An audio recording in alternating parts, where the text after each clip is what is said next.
Aku cuma TKW dari kampung. Tapi malam itu, dia melamarku. Di balik gaun pengantin dan istana mewah, tak ada yang tahu. Setiap malam aku menangis karena kesakitan. Tapi bukan itu yang paling menyakitkan, yang paling menghancurkan adalah saat dia sendiri menyuruhku menyerah. Melalui video ini aku akan menceritakan perasaan yang ada dalam anganku selama ini. Tolong bantu aku dengan like, komen, share, dan subscribe. Dan jangan lupa siapkan tisu takut muncrat dan tinggalkan komentar terbaikmu. Simak videonya hingga akhir agar tidak ketinggalan video selanjutnya. Namaku Sari. Usia 27 tahun. Asalku dari pelosok Banyuwangi, sebuah desa kecil yang jauh dari hiruk-pikuk kota besar. Jalanan masih tanah merah, rumah-rumah berdinding bambu, dan suara ayam lebih keras dari suara motor. Di sanalah aku tumbuh besar dengan cita-cita yang kupendam dalam diam. Sejak kecil, aku belajar bahwa hidup itu tidak mudah. Ayahku hanya seorang tukang kebun, dan ibuku penjual gorengan di depan SD. Kami hidup dari hari ke hari, menunggu rezeki seperti menunggu hujan turun di musim kemarau. Setelah lulus SMP, aku tidak bisa melanjutkan sekolah. Bukan karena aku malas, tapi karena biaya. Kakakku yang laki-laki lebih diutamakan. Aku mengalah. Aku mulai bantu-bantu ibu jualan, lalu ikut bersih-bersih rumah tetangga. Cuci piring, gosok baju, kadang dapat upah, kadang cuma ucapan terima kasih. Tapi aku lakukan semua dengan sabar. Dalam hati aku bilang, kalau ada kesempatan keluar dari kampung ini, aku akan ambil, apapun risikonya. Kesempatan itu datang saat Mbak Salmah, tetangga sebelah, pulang kampung. Dia duluan kerja ke Arab Saudi. Pas pulang, dia bawa uang banyak, perhiasan, bahkan bangun rumah baru untuk orang tuanya. Wajahnya bersih, kulitnya terawat, dan tutur katanya jati lebih lembut. Semua orang kampung iri, tapi aku melihat lebih dari itu. Dia berhasil keluar dari kemiskinan. Dia yang pertama kali menyarankan aku ikut Jati TKW. Katanya, majikan di Arab baik-baik, apalagi kalau dapat keluarga kaya. Gajinya bisa sampai 7-10 juta sebulan, dan biasanya dikontrak 2 tahun. Awalnya aku ragu, takut, tapi Mbak Salmah meyakinkan, asal niatnya lurus, kerja sungguh-sungguh, rezeki pasti datang. Sari, aku mulai urus dokumen, jual motor peninggalan almarhum bapak buat biaya ke agen. Aku ingat, hari aku pamit ke ibu, dia nangis sambil memelukku erat. "Ndok, kamu perempuan, jauh di negeri orang. Hati-hati ya, kalau ada apa-apa, jangan sungkan pulang." Aku angguk, tapi hatiku seperti diiris. Aku hanya ingin bantu ibu. Aku hanya ingin hidup kami lebih baik. Perjalanan dari Banyuwangi ke Surabaya, lalu lanjut ke Jakarta untuk pelatihan, membuatku belajar banyak hal. Bahasa Arab dasar, cara bersih-bersih rumah orang Arab, bahkan cara bersikap di depan majikan. Setelah 3 bulan pelatihan, barulah aku mendapat penempatan Riyadh, Arab Saudi. Waktu itu aku benar-benar belum tahu apa-apa soal negara.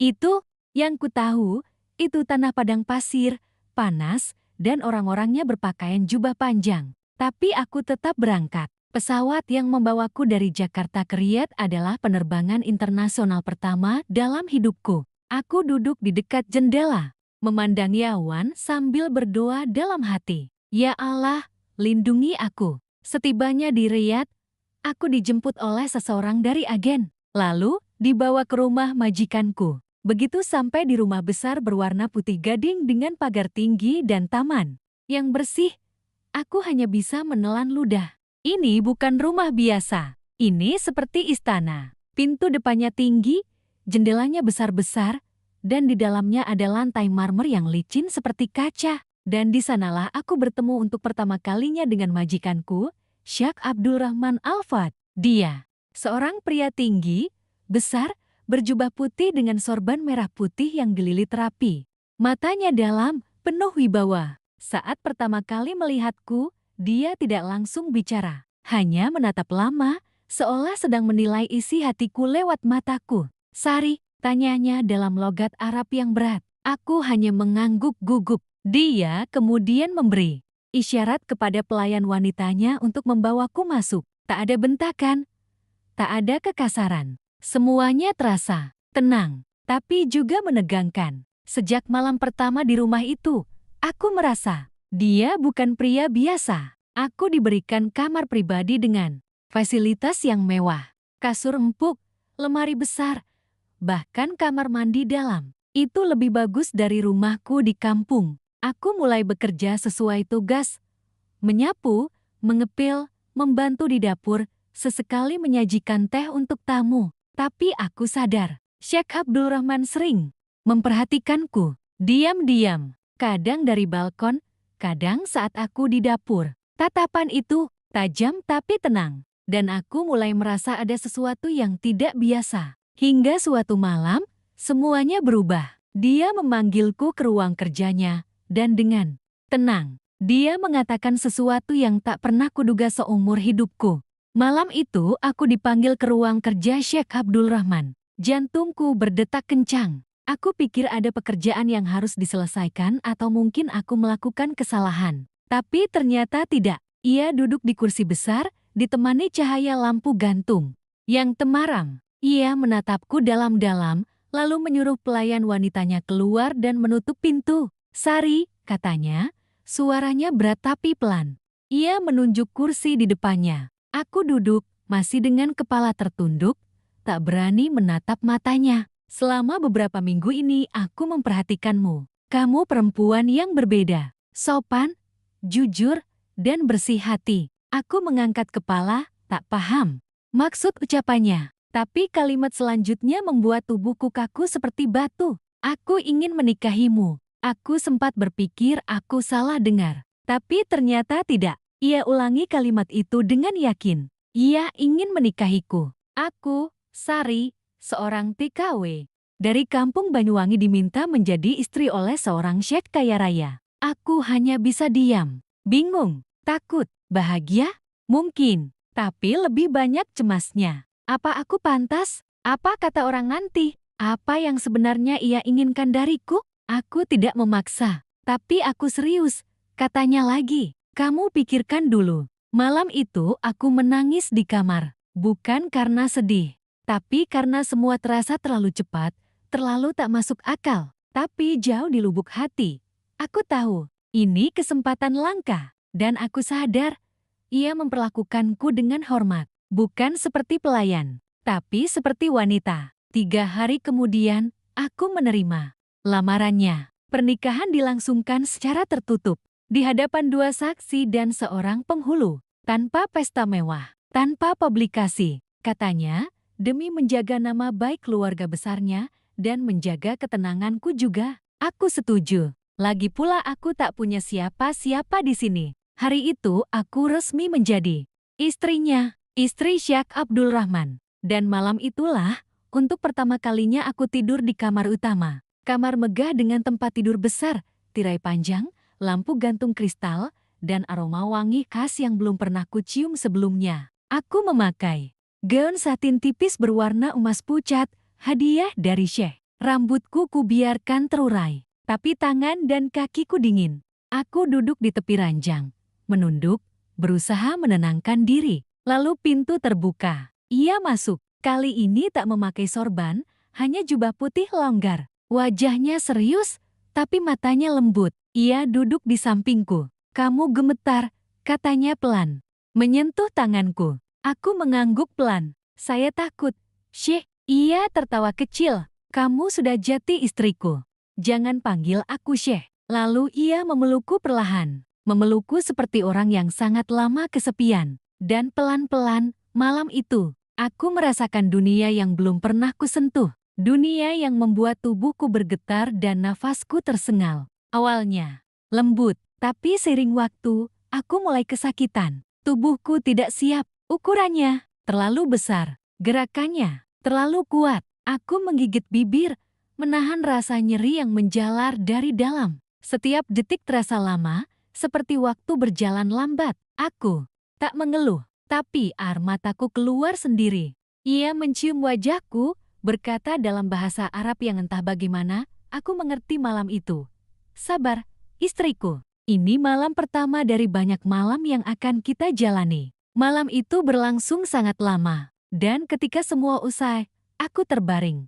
Diam, tubuhku pegal luar biasa. Ia tertidur pulas di sampingku, seperti singa yang puas. Tapi aku terjaga, menatap langit-langit kamar sambil menahan air mata dan nyeri yang menyayat. Esok paginya, aku tak bisa bangun. Badanku ngilu semua, pinggulku sakit, dan kakiku lemas. Pelayan wanita membantuku bangun dan memandikan tubuhku dengan air hangat. Aku malu, tapi aku juga tahu mungkin mereka sudah biasa. Hari-hari berikutnya, hal itu menjadi rutinitas. Hampir setiap malam, kadang sekali, kadang 2 kali. Aku mulai terbiasa, tapi rasa sakitnya tidak pernah benar-benar hilang. Kadang aku berjalan dengan pelan keesokan harinya, menahan nyeri. Kadang aku pura-pura tertidur lebih awal supaya bisa selamat. Tapi tetap saja, ia selalu tahu. Namun yang membuatku tetap bertahan adalah perhatian dan kelembutannya setelah itu. Ia peluk aku erat. Ia bisikan doa ke telingaku. Ia cium dahiku setiap kali selesai. Aku merasa dicintai, tapi tubuhku menolak cinta itu setiap malam. Dan dari situlah aku sadar, menjadi istri seorang sultan bukan hanya soal kemewahan dan harta, tapi juga tentang menerima rasa sakit yang tak bisa diceritakan ke siapapun. Aku pikir, setelah jadi istri Syekh Abdul Rahman, hidupku akan tenang. Mewah, iya. Nyaman, iya. Tapi ternyata, tak semudah itu. Setelah malam-malam penuh rasa sakit dan pelukan hangat yang selalu datang setelahnya, aku mulai menyadari satu hal. Cinta saja tak cukup jika banyak hal disembunyikan darimu. Awalnya, aku mencoba menikmati peran sebagai istri. Rumah yang tadinya hanya kulihat dari pojok dapur, kini menjadi tempat aku bebas berjalan. Pelayan-pelayan lain mulai memanggilku Amsari, dan aku tak lagi melakukan pekerjaan rumah. Tugas utamaku sekarang hanya satu, menunggu Syekh pulang dan menemaninya. Syekh Abdul Rahman sendiri berubah. Ia tampak lebih senang, lebih sering tersenyum saat bersamaku. Ia sering mengajakku makan malam berdua di taman belakang rumah, ditemani cahaya lilin dan alunan musik Arab lembut. Aku mulai berpikir, mungkin ini adalah cinta yang sesungguhnya. Tapi semuanya berubah pada suatu malam. Aku terbangun karena mendengar suara pintu kamarku terbuka. Bukan suara biasa, tapi seperti dibanting dengan pelan. Kupikir itu pelayan. Tapi ternyata, Syekh yang masuk. Wajahnya tampak berbeda, tidak seperti biasanya. Wajah yang biasanya teduh, malam itu pucat dan tegang. Di tangannya ada ponsel, dan ia baru saja selesai menutup telepon. Aku duduk, mencoba membaca wajahnya. Ada apa, Syekh? Ia tak langsung menjawab. Ia hanya duduk di kursi dekat jendela, menatap keluar, lalu berkata lirih, "Sari, aku harus pergi ke Dubai besok pagi." "Dubai?" tanyaku. "Untuk apa?" "Ada urusan keluarga. Penting." Aku diam. Tapi naluri wanitaku berkata, ada sesuatu yang tidak beres.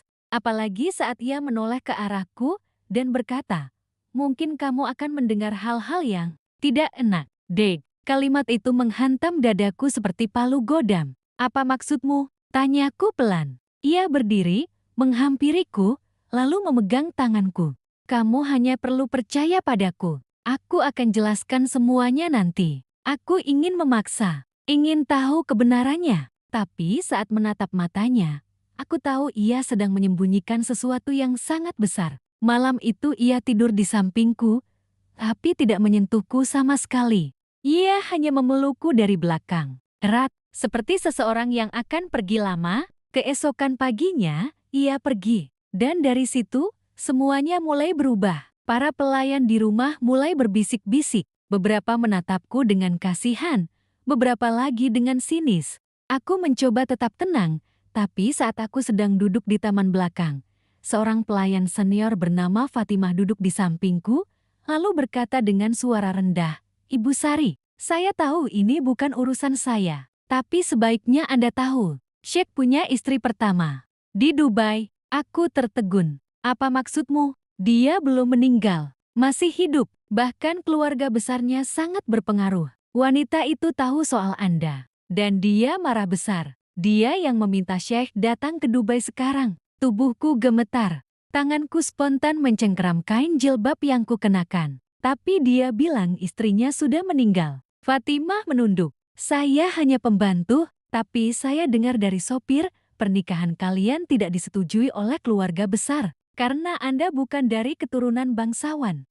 Hari itu aku mengurung diri di kamar. Kupandangi cermin lama-lama. Aku menyentuh wajahku sendiri. Aku sadar aku bukan siapa-siapa. Bukan bangsawan. Bukan wanita kaya. Aku hanya mantan pembantu dari kampung yang kebetulan disintai oleh seorang sultan. 3 hari berlalu. Syekh tak memberi kabar. Aku kirim pesan, tak dibalas. Aku telepon, tak dijawab. Aku mulai panik. Hatiku seperti dikerat perlahan. Hingga pada hari keempat, aku menerima pesan pendek. Maafkan aku, Sari. Untuk sekarang, jangan keluar rumah. Ikuti apapun kata keluarga. Pesan yang membuat seluruh darahku serasa berhenti mengalir. Dan malamnya, sesuatu yang tak kusangka terjadi. Saat aku sedang berbaring dengan mata sembab, pintu kamar pelan-pelan terbuka. Aku kira pelayan. Tapi yang muncul adalah seorang wanita bercadar hitam penuh.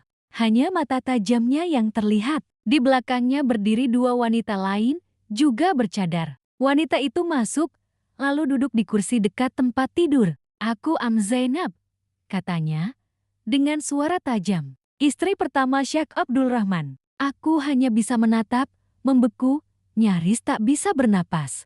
Kamu hanya pelayan yang kebetulan disukai. Tapi aku adalah istri yang sah, pertama, dan satu-satunya yang diterima oleh keluarga besar. Lalu ia membuka tas kecil dari jubahnya, mengeluarkan sebuah amplop putih, ditaruh di meja kecil di sebelahku. Ambil ini, uangnya cukup untukmu pulang ke negerimu, dan lupakan semuanya. Kalau tidak, kamu akan lihat seperti apa rasa ditolak di negeri orang. Aku hanya bisa menatapnya dalam diam, tapi dalam hati, aku tahu, malam itu, aku tidak hanya terluka di tubuh tapi hancur di hati. Wanita itu masih duduk di kursi dekat ranjang, tenang namun dingin. Udara di kamar yang biasanya hangat malam itu terasa mencekam. Suaranya pelan, tapi menusuk ke dalam hatiku seperti duri yang didorong perlahan ke daging. Aku tahu kamu sudah menikah dengannya. Tapi di negeri ini, yang kuat bukan hanya siapa yang disintai, tapi siapa yang diakui, katanya dengan nada tajam. Aku menatapnya, tak mampu berkata-kata. Tubuhku terasa dingin, tenggorokanku kering. Seluruh keberanian yang sempat kupunya menguap habis oleh sorot matanya yang mengintimidasi. Aku telah menikah dengan Abdul Rahman selama lebih dari 20 tahun.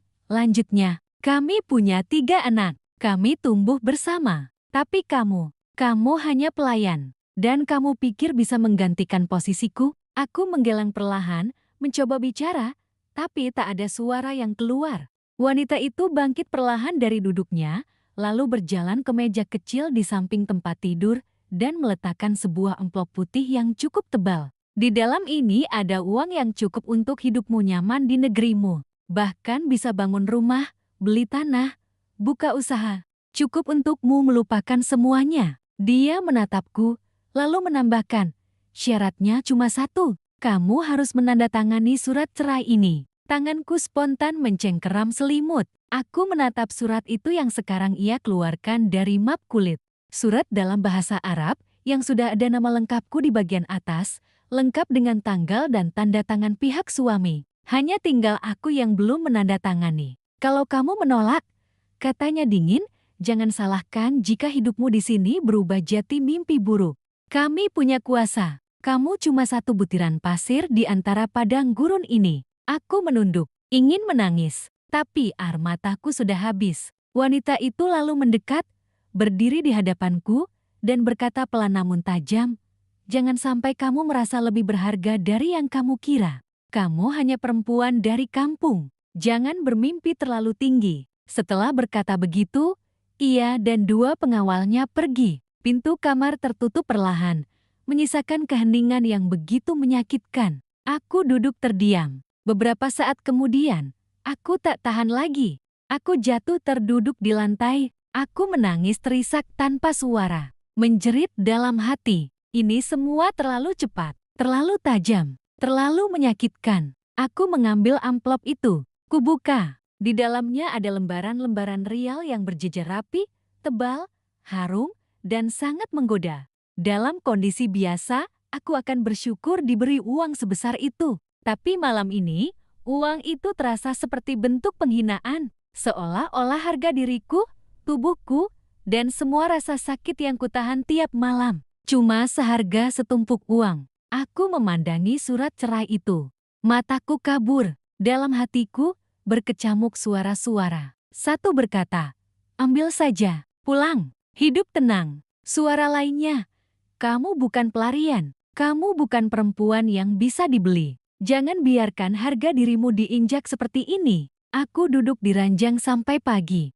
Tak tidur, tak makan. Aku hanya diam, menunggu pesan, panggilan, apapun dari Syekh Abdul Rahman. Tapi nihil. Sampai akhirnya, ponselku bergetar. Sebuah pesan masuk dari dia. "Maafkan aku, Sari. Aku tak bisa melawan mereka sekarang. Demi keselamatanmu, sebaiknya kamu ikuti apa yang mereka minta." Hatiku hancur seketika. Tanganku gemetar membaca kalimat itu. Ia menyuruhku pergi. Ia menyerah. Ia membiarkanku dipaksa keluar dari hidupnya. Cinta macam apa ini? Aku menangis keras kali ini. Bukan karena terluka, tapi karena aku sadar. Aku berjuang sendirian. Orang yang kucinta dan kusebut suami, menyerah tanpa perlawanan. Hari itu juga, aku menulis surat balasan untuknya. Surat yang kutinggalkan di meja, di atas amplop uang dan surat cerai yang tak kutandatangani. Abdul Rahman, aku datang ke negeri ini tanpa mimpi jati istrimu. Tapi aku menerima takdir itu. Karena aku pikir kamu memilihku bukan karena kasihan, tapi karena cinta. Tapi jika aku harus pergi hanya karena aku perempuan kampung yang tak punya kuasa, maka biarlah aku pergi dengan harga diriku tetap utuh. Uang mereka tidak akan kubawa. Aku tak akan menandatangani surat cerai itu. Tapi aku akan pergi. Karena aku mencintamu. Tapi aku lebih mencintai diriku sendiri. Jika suatu saat kau benar-benar mencintaiku, kau tahu di mana mencariku. Sari, hari itu aku keluar dari rumah besar itu hanya dengan satu koper dan hati yang hancur. Tapi langkah kakiku mantap. Aku tidak tahu kemana hidup akan membawaku. Tapi aku tahu, malam-malam penuh luka itu tidak akan kuizinkan terulang lagi. Hari itu aku melangkah keluar dari rumah mewah milik Syekh Abdul Rahman. Rumah yang dulunya terasa seperti istana kini hanya jati saksi bisu dari luka yang tak bisa kulupa. Aku hanya membawa koper kecil, isi yang tidak seberapa. Beberapa pakaian, paspor, uang simpanan sendiri, dan satu benda kecil cincin kawin emas putih yang kini terasa lebih berat daripada sebelumnya. Tak ada pelayan yang mengantar. Tak ada tangisan perpisahan. Hanya tatapan iba dari Fatimah, pelayan tua yang dulu sering membantuku diam-diam. Dia berdiri di balik tirai, menatapku dengan mata berkaca-kaca. "Maafkan kami, Amsari," katanya lirih. Aku tersenyum tipis. "Bukan. Salah kalian." Tak ada mobil mewah yang menjemputku hari itu. Aku naik taksi ke sebuah apartemen kecil di sudut kota Jed. Tempat teman sesama TKW memberiku tumpangan sementara. Namanya Rika, asal Semarang. Dia kaget melihatku datang membawa koper dan wajah sayu. "Loh, kamu kenapa? Sar, mana syekhmu? Kok kamu kayak habis kabur?" Aku hanya menjawab dengan satu senyum kosong. Rika tidak bertanya lebih lanjut malam itu. Tapi esoknya, aku ceritakan semua. Tentang pernikahan mendadak, malam-malam penuh luka, dan ancaman dari istri pertama yang membuatku terus dihantui. Tentang surat cerai yang tak kutandatangani. Tentang pesan terakhir dari Syekh yang tak memberiku kekuatan, hanya menambah luka. Rika hanya bisa mengelus tanganku. "Kamu kuat, Sor. Tapi kadang, cinta juga harus tahu kapan mundur." Hari-hari berikutnya aku jalani seperti zombie. Aku mulai bekerja serabutan. Jadi penerjemah dadakan, bantu masak di restoran kecil milik orang Indonesia, bahkan sempat ikut bantu di tempat penampungan TKW yang bermasalah. Ironis sekali aku yang dulu jadi istri Syekh kaya raya, kini tidur beralaskan kasur tipis dan makan dari sisa dapur. Tapi, ada sesuatu yang berubah dalam diriku. Aku mulai merasa hidup. Tak ada lagi malam penuh nyeri karena tubuh dipaksa menyesuaikan dengan orang lain. Tak ada lagi istri tua datang membawa ancaman. Yang ada hanya aku, dan usahaku membangun kembali harga diriku. Waktu berjalan cepat. 2 bulan setelah keluar dari rumah itu, aku mulai terbiasa hidup sederhana lagi. Bahkan, aku mulai bisa tertawa lagi. Aku dan Rika menyewa kamar kecil di lantai 2 rumah seorang TKW senior yang baik hati. Kami memasak sendiri, mencuci baju bersama, dan kadang tertawa sambil membicarakan masa lalu yang mirip sinetron. Tapi, rasa rindu itu tetap datang. Setiap kali aku duduk sendiri, aku teringat pelukan Sheikh setelah setiap malam penuh luka. Tatapan matanya yang dalam, doa-doanya dalam bahasa Arab yang hangat di telinga. Ada cinta yang nyata di sana itu yang membuatku bimbang. Tapi ada pula luka yang dalam, dan itu yang membuatku memilih pergi. Sampai suatu hari, sebuah kiriman datang. Sebuah surat, bukan lewat WhatsApp, bukan pula lewat kurir biasa, tapi lewat seseorang dari kedutaan besar. Pengirimnya, Abdul Rahman Al-Fad. Tanganku gemetar saat membuka surat itu.